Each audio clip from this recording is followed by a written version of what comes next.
Hello class 10th। तो आज हम लेकर आ गए हैं एक्सरसाइज 1.3 का कुछ हिस्सा। इसमें आपको कुछ सिद्ध वाले सवाल करने हैं। क्या सिद्ध करना है? जैसे ये क्वेश्चन देखिए, हमें सिद्ध करना है √2 एक अपरिमेय संख्या है। सिद्ध, मैंने पूरा क्वेश्चन नहीं लिखा, सिद्ध करें मतलब जैसे एग्जाम में आपको आ गया सिद्ध करें कि √2 एक अपरिमेय संख्या है। अब इसके स्टेप्स को आपको समझना है कि किस प्रकार से हम कर रहे हैं, और काफ़ी हद तक इसको थोड़ा याद जैसा करना है। बार बार आप लिख कर देखेंगे तो आपको ये सिद्ध आसानी से नंबर दिला देगा। क्या है देखो कैसे किया हमने स्टार्ट। माना √2 परिमेय है। हमें सिद्ध करना है कि √2 एक अपरिमेय संख्या है। क्या सिद्ध करना है? √2 एक अपरिमेय संख्या है। तो जैसे ये सवाल आ जाता है, सबसे पहली लाइन बिल्कुल अपने याददाश्त से बिना कुछ सोचे समझे हमें लिख देनी है कि हम इसका उल्टा मान लेंगे। हम मानेंगे कि √2 एक परिमेय संख्या है। मैं शॉर्ट में लिख रही हूँ, आप थोड़ा लंबा भी लिख सकते हैं। माना √2 एक परिमेय संख्या है। अब पिछली क्लास में हमने पढ़ा था कि परिमेय संख्या क्या होता है। तो परिमेय संख्या यानी P/Q। परिमेय संख्या यानी P/Q। तो हम अगर कहते हैं √2 परिमेय संख्या है, तो इसका मतलब ये क्या निशान है, पहचानो इसको, 3 बिंदियां, इसलिए देयरफॉर। तो इसलिए √2 किसके बराबर लिखा जा सकता है? P/Q। ये परिमेय की परिभाषा है। पीछे देखना आप, हमने क्या लिखा था वही चीज़ लिख रहे हैं। Q ≠ 0, PQ सहअभाज्य पूर्णांक। ये परिमेय की परिभाषा में लिखा जाता है। तो अगर ये परिमेय है तो ये P/Q होगा और परिमेय वाली परिभाषा इस पर लागू होगी। अब अगला स्टेप क्या करना है? तो स्टेप हमें याद रखना है कि इसके बाद ये करना है, इसके बाद ये करना है। सबसे पहला स्टेप कि हम ये मान लेंगे कि ये परिमेय है। हमें सिद्ध करना है कि ये अपरिमेय है। तो जब हम अपना आंसर लिखना चालू करेंगे, हम सबसे पहले ये मान लेंगे कि मान लो कि भाई ये परिमेय है। अब ये परिमेय है तो इसमें परिमेय की परिभाषा लग गई P/Q वाली। उसके बाद हमने दोनों तरफ वर्ग लिया। क्या लिया? दोनों तरफ वर्ग लेने पर, मैं लिख रही हूँ दोनों तरफ वर्ग लेकर या दोनों तरफ वर्ग लेने पर। वर्ग माने दोनों तरफ हमने स्क्वायर कर लिया। दोनों तरफ क्या कर लिया? स्क्वायर, घात 2। इस तरफ भी स्क्वायर हो गया, दूसरी तरफ भी स्क्वायर हो गया। अब √2 का स्क्वायर कितना होता है? 2, और इसका स्क्वायर किया तो आ गया P²/Q²। अब क्या है? क्रॉस गुणा। क्रॉस गुणा जानते ही हो क्या होता है। ये जो Q है ये जब दूसरी तरफ जाएगा, यहाँ भाग है तो दूसरी तरफ जाके क्या हो जाएगा? गुणा हो जाएगा। तो ये आपका हो गया 2Q² = P²। ठीक है, इसको मैंने नंबर 1 दे दिया है। क्यों दिया है वो बाद में देखेंगे। तो इसके बाद हम कहेंगे हमारे पास आ गया 2Q² = P²। मैं यहाँ साइड में लिख रही हूँ, आप जब कॉपी में उतारेंगे तो इसके नीचे नीचे को उतारते जाएंगे।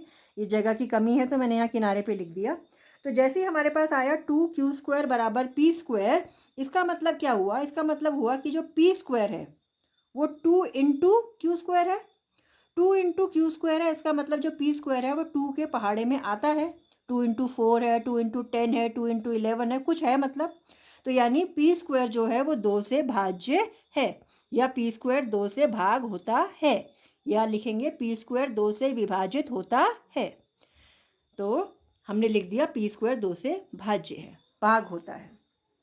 अब P² 2 से भाग हो सकता है तो इसका मतलब जो P है वो भी 2 से भाग हो सकता है। जैसे एक एग्जाम्पल देखो कि भाई अगर जो 16 है वो 2 से भाग होता है ना, 2 अट्ठे 16। तो 16 का जो अंडर रूट होगा, मतलब जिसका ये स्क्वायर है, 4 का स्क्वायर, 16 मीन्स 4 का स्क्वायर। तो 4 का स्क्वायर जो है वो 2 से भाग हो रहा है। इसका मतलब जो 4 है वो भी 2 से भाग हो रहा है। तो वही चीज़ है, अगर P² 2 से भाग हो रहा है तो P भी 2 से भाग होता है। अब P अगर 2 से भाग होता है, इसका मतलब P जो है वो 2 के पहाड़े में कहीं ना कहीं पर आता है। तो हमने लिख दिया P = 2C। कुछ भी लिख सकते हैं, 2B 2D कुछ भी। तो हमने लिख दिया P = 2C। अब इसको स्क्वायर किया तो P² आ गया, 2 का स्क्वायर 4 हो गया, 4C²। तो ये जो P² का मान है ये हम रख रहे हैं नंबर 1 में। कहाँ पर रख रहे हैं? नंबर 1 में। मान रखने का मतलब जहाँ पर P² लिखा है वहाँ पर आप क्या लिख दो? 4C²। तो ये जो P² लिखा हुआ है इसकी जगह मैंने लिख दिया 4C²।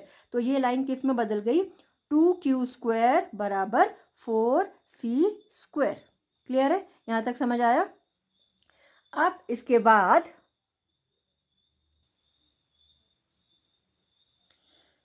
तो हमें क्या मिल गया, 2q² इक्वल टू 4c²।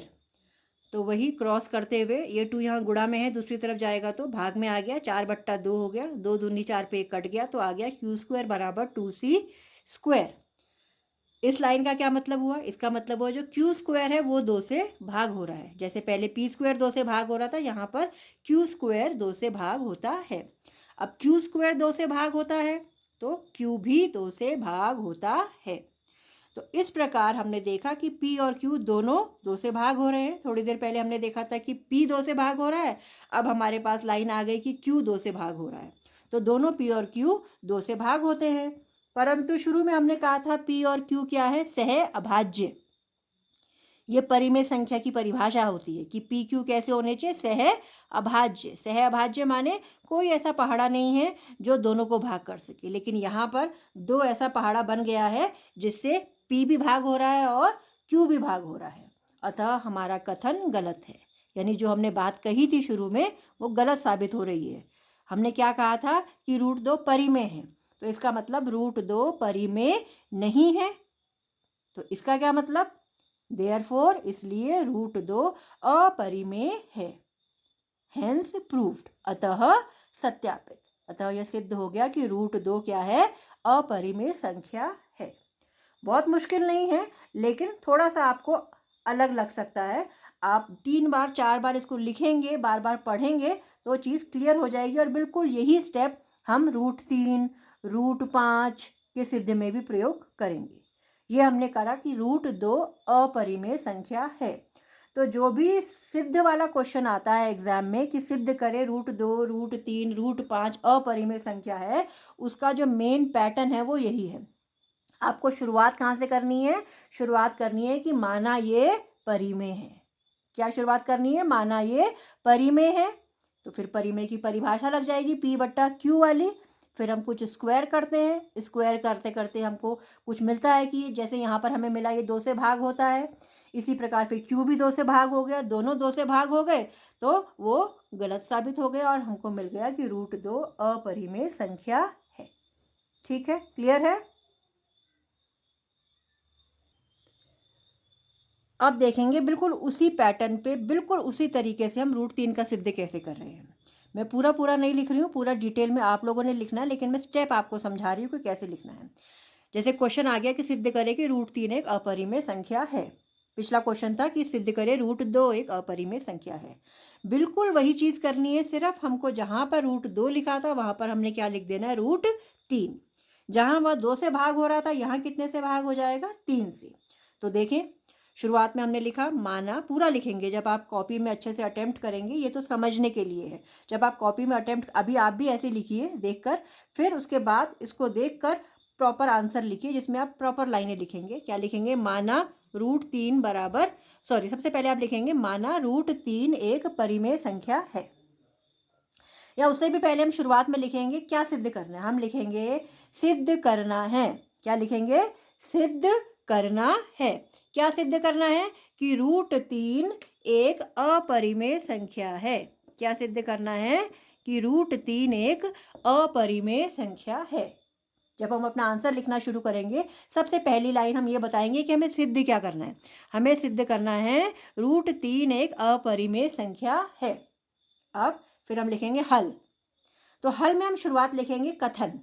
क्या कथन, कि माना कि √3 एक परिमेय संख्या है। हम √3 को क्या मान लेंगे, एक परिमेय संख्या। ये सब लिखना पड़ेगा, यहाँ मैंने नहीं लिखा है, यहाँ मैं आपको पैटर्न समझा रही हूँ। मेन स्टेप हमको समझ में आ गया तो प्रॉपर आंसर लिखने में कोई बड़ी बात नहीं है। और आप शॉर्ट में भी लिखते हैं तब भी आपको मार्क्स मिलते हैं। तो हमने मान लिया √3 एक परिमेय संख्या है। अब अगर ये परिमेय संख्या है तो ये किसके बराबर होगी, p/q। कोई भी परिमेय संख्या किसके बराबर होती है, p/q, जहाँ पर pq सह अभाज्य पूर्णांक है और q क्या है, नॉट इक्वल 0। ये आपकी परिमेय की परिभाषा होती है। जब भी हम किसी को परिमेय संख्या कह रहे हैं तो यानी q नॉट इक्वल 0 होता है और pq सह अभाज्य पूर्णांक। जैसे √2 के लिए किया था, क्या लिखा हमने वहाँ पर, दोनों तरफ वर्ग करने पर। तो यहाँ भी हम हिंदी में एक लाइन लिखेंगे पहले, दोनों तरफ वर्ग करने पर। मैंने लिखा नहीं है, मैं फिर कह रही हूँ, शॉर्ट में है, ज़्यादा ज़ोर समझने पे है, आप उसको फिर अच्छी तरीके से लिख सकते हैं। तो दोनों तरफ वर्ग किया, स्क्वायर किया, यहाँ भी यहाँ भी। √3 का स्क्वायर कितना हो गया बोलो, अब तो स्क्वायर हो जाना चाहिए। √3 का स्क्वायर हो गया 3, और ये हो गया p²/q²। क्रॉस गुणा किया, ये q यहाँ चला गया 3 के साथ, तो ये हो गया 3q² बराबर p²।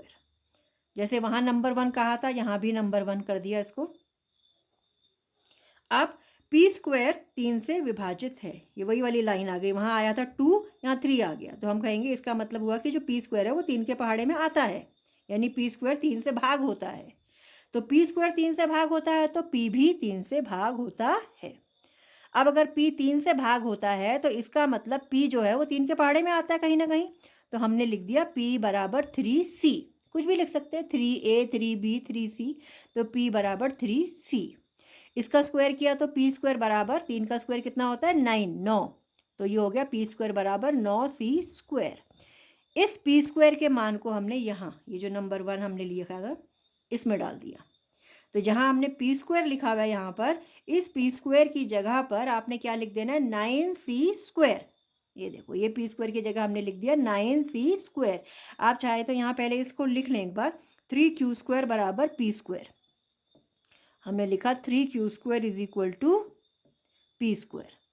तो 3q² = जहाँ p² है वहाँ पर लिख दिया 9c²। अब इसको हल किया, ये 3 यहाँ गुणा में इधर जाएगा, भाग में हो जाएगा, तो 3 3 9 पे ये कट जाएगा, तो q² बराबर 3c²।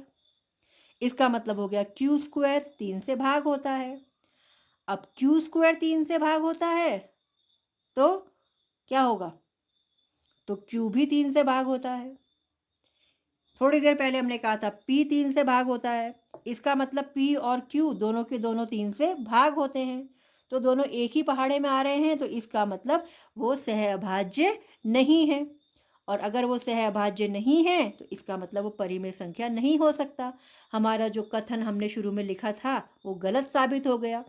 तो अतः हमारा √3 जो है वो परिमेय संख्या नहीं है।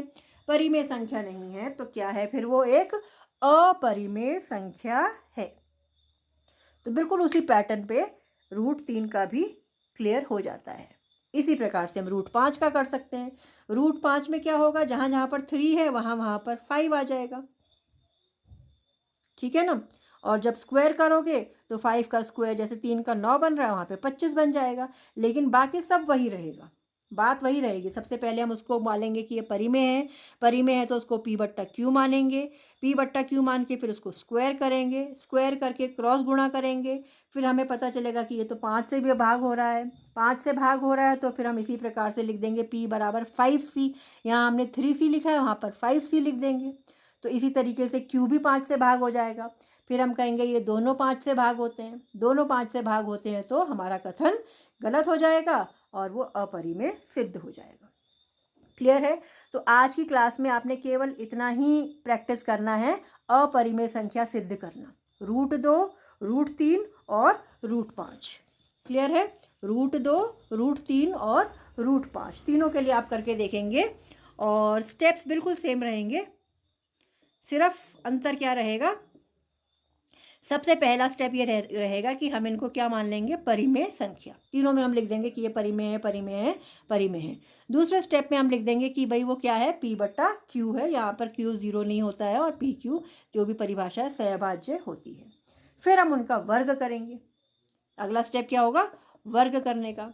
वर्ग करने के बाद हमको मिल जाता है कि भाई ये 2 से भाग होता है, इसमें मिल जाएगा, ये 3 से भाग होता है, इसमें मिल जाएगा, ये 5 से भाग होता है, ठीक है। तो इसी प्रकार से करते करते दोनों हमको मिल जाएंगे कि ये एक ही पहाड़े में भाग हो रहे हैं, हमारा कथन गलत है, अतः ये क्या सिद्ध हो जाएंगे, अपरिमेय। तो आपको कम से कम शुरुआत करनी आ जानी चाहिए कि आपको शुरुआत किससे करनी है, माना से। शुरुआत किससे करनी है, माना से, कि माना ये एक परिमेय संख्या है। ज़्यादा समझ नहीं भी आता है, हर बच्चे को इतना तो क्लियर हो जाना चाहिए कि अगर हमको ये सिद्ध का सवाल आता है तो सबसे पहली लाइन आपने क्या लिखनी है कि माना ये एक परिमेय संख्या है।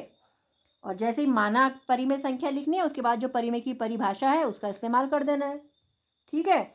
उसके बाद वर्ग लेने के बाद जो हम स्टेप्स कर रहे हैं, वैसे तो इतने मुश्किल नहीं है, प्रैक्टिस से आपको आ जाएंगे, लेकिन कम से कम ये शुरुआत आपको आनी चाहिए और लास्ट भी आपको आना चाहिए कि लास्ट में हमारा क्या होगा कि जो हमारा कथन है वो गलत हो जाएगा। हमारा कथन क्या है, वो गलत हो जाएगा, तो ये परिमेय नहीं होगा। अब परिमेय नहीं होगा तो क्या होगा, अपरिमेय होगा। क्लियर है? तो इस प्रकार से ये 3 क्वेश्चन आपने आज की क्लास में प्रैक्टिस करने हैं। √2 एक अपरिमेय संख्या है। आप बोर्ड के क्वेश्चन पेपर्स देखिए तो ये सवाल बहुत बार आता है, ज़्यादातर √2 और √3 के लिए आता है। किसी के लिए भी आए, पैटर्न बिल्कुल सेम है। तो इसको अच्छे से प्रैक्टिस करिए। शुरू में देखने में सवाल मुश्किल लगता है, आप बुक की हिंदी को मत पढ़ो, जो यहाँ पर समझाया गया है बिल्कुल उसी के हिसाब से आप अपनी कॉपी में लिखो और उसी की प्रैक्टिस करो। इजीली आप ये सिद्ध वाला क्वेश्चन कर सकते हो। ठीक है? और कोई प्रॉब्लम, कोई कन्फ्यूजन हो तो फिर आप कमेंट के थ्रू पूछ सकते हैं, आपको जवाब दिया जाएगा।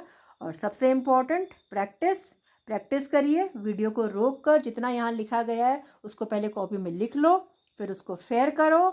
और मैंने कहा जैसे मैं शॉर्ट में लिखती हूँ, आपको पता है क्लास में भी मैं शॉर्ट में ही बताती हूँ, उसका फिर डिटेल आंसर लिखने की कोशिश करो, तो बार बार लिखने से आपको चीज़ें क्लियर होंगी।